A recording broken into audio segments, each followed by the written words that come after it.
maisons de la culture sont là pour tout le monde. Nous prétendons formellement donner sa chance à chacun.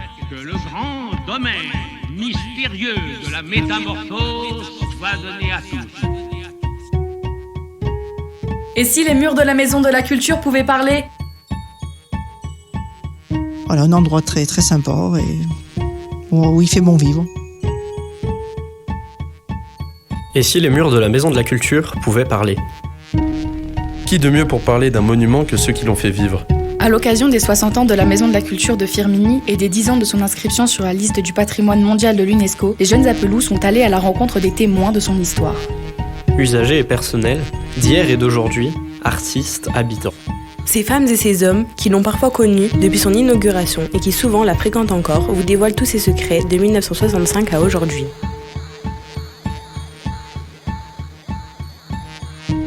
Bernadette Pellissier a travaillé à la Maison de la Culture Le Corbusier de Firminy en 1975. Elle avait 18 ans. Aujourd'hui encore, elle entretient un lien avec ce lieu par le chant. Elle est en effet la présidente du chœur mondaine et membre de l'association Festivocale, fondée en 2015 à Firminy et qui se produit régulièrement à l'église Saint-Pierre Le Corbusier et sa fameuse acoustique et longue réverbération. Pourriez-vous nous décrire avec vos mots ce qu'est la Maison de la Culture Le Corbusier de Firminy ? Alors, la Maison de la Culture Le Corbusier, pour moi, c'est déjà un emblème de la ville dont je suis très fière. Et d'ailleurs, j'y habite très, très près. Je ne sais pas si c'est une coïncidence. Voilà, c'est aussi l'endroit où j'ai eu mon premier emploi. Donc du coup, ça a quand même une certaine importance pour moi. Est-ce que vous pouvez nous dire quelle a été votre première expérience, votre premier souvenir face à la Maison de la Culture ? Alors mon premier souvenir, c'est un petit peu l'inquiétude parce que c'était mon premier emploi. J'étais là, je venais de passer mon baccalauréat et je cherchais un emploi et j'ai été embauchée pour une année pour un congé long maternité. Donc, toujours un petit peu d'inquiétude, oui, parce que quand on est confronté à son premier emploi, on est toujours un petit peu anxieuse. Mais l'avenir m'a prouvé que tout allait bien se passer. Mais même avant de travailler à la Maison de la Culture, qu'est-ce que vous y voyez ? Dès que la Maison de la Culture a été construite, on y est allé pour visiter avec mes parents, je me souviens, parce que c'était quand même quelque chose d'important pour la ville. Et puis j'ai fréquenté très assidûment la Maison de la Culture parce qu'il y avait une bibliothèque à l'époque, une médiathèque. Et donc j'allais régulièrement à la médiathèque de la Maison de la Culture de Firminy. Est-ce le genre de lieu dans lequel vous pouviez passer du temps ?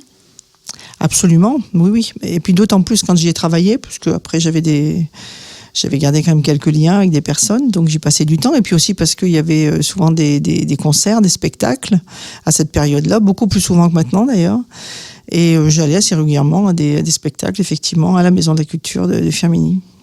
Comment décririez-vous votre emploi à la Maison de la Culture ? Bon, c'était de l'emploi déjà à la base assez administratif, parce que je travaillais dans les bureaux, mais aussi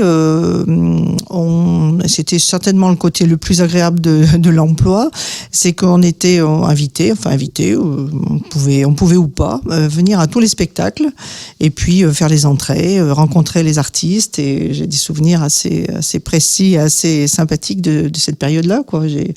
Alors, des gens, vous, ils vont rien vous dire du tout, mais des gens comme Yves Simon, qui était à l'époque un chanteur très reconnu, Dick Hannigarn, un Belge un peu déjanté, dont j'ai de très bons souvenirs de ces personnes, quoi. C'était vraiment une très belle période pour moi.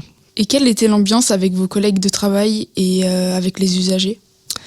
Alors, avec mes collègues de travail, je ne me souviens pas d'avoir eu le moins de problèmes. Alors, bien que j'y sois restée qu'un an, j'ai quand même eu 2 directeurs. Ça a été assez rapide.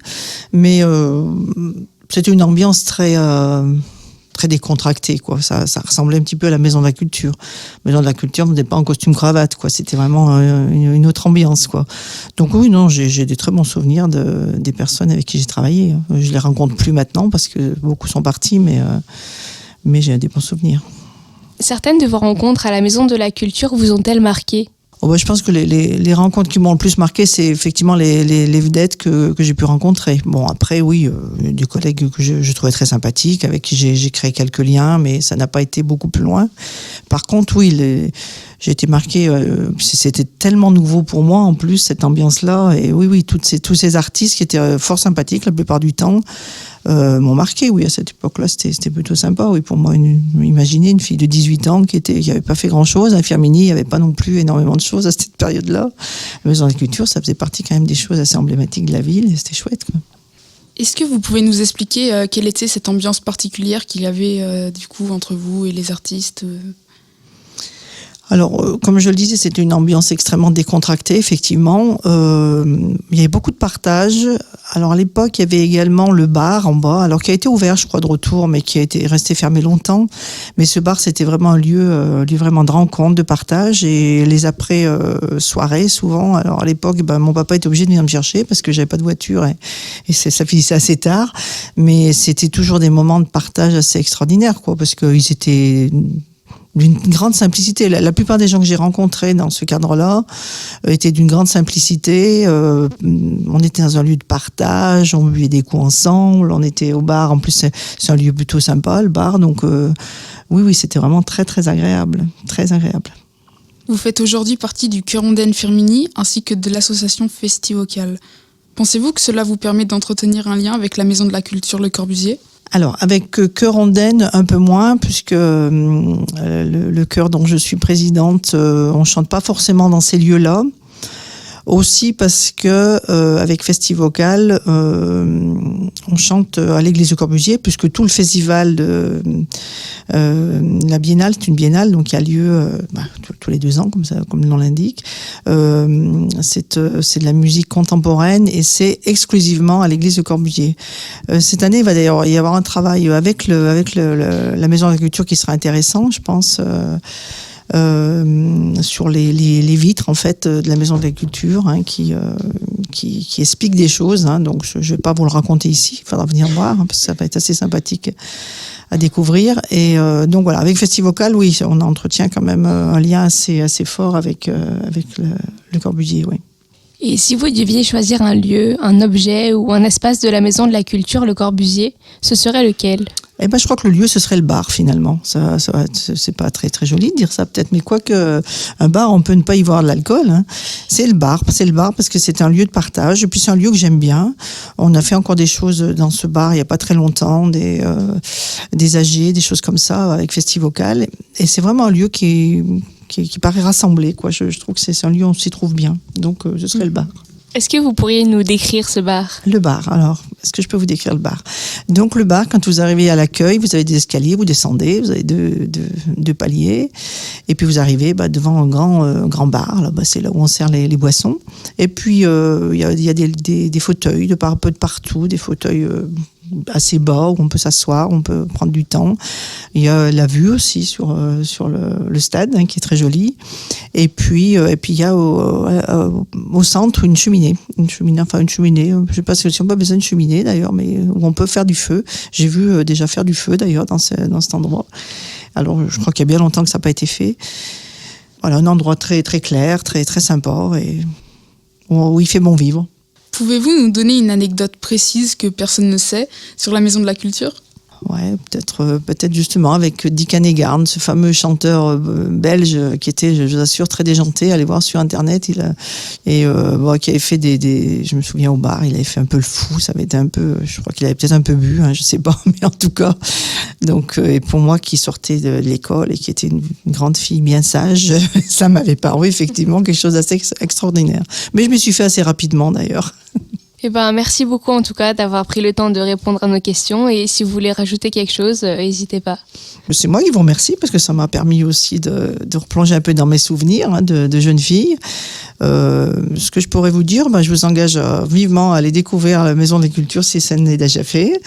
Et puis tous ces lieux, hein, qui sont quand même pour Firminy des lieux tellement emblématiques, hein. J'habite dans une maison juste en face de l'unité d'habitation, donc inutile de vous dire que le Corbusier, je le vois beaucoup et puis je chante à l'église, donc c'est vrai que je suis très fière. Je suis très fière de toutes ces réalisations qui ont été faites à Firminy. Une émission proposée par les premières 1 du lycée Jacob Holzer de Firminy. Préparée par Romane, Gabriel et Léane. Et si les murs de la Maison de la Culture pouvaient parler ? Une série de podcasts produits par le site Le Corbusier de Firminy Vert. Accompagnement, réalisation et montage par Radio Ondaine. Création sonore par Junior. Interview préparée et animée par les élèves de première une de l'année 2024-2025 du lycée Jacob Holzer de Firminy. Merci Monsieur Contini, proviseur, Monsieur Marron, proviseur adjoint, Madame Pujolas, secrétaire générale, les professeurs Louis Brun, Sandrine Charavi du lycée Jacob Holzer de Firminy, au service culture et animation de la ville de Firminy, aux médiatrices culturelles du site Le Corbusier et à tous les témoins.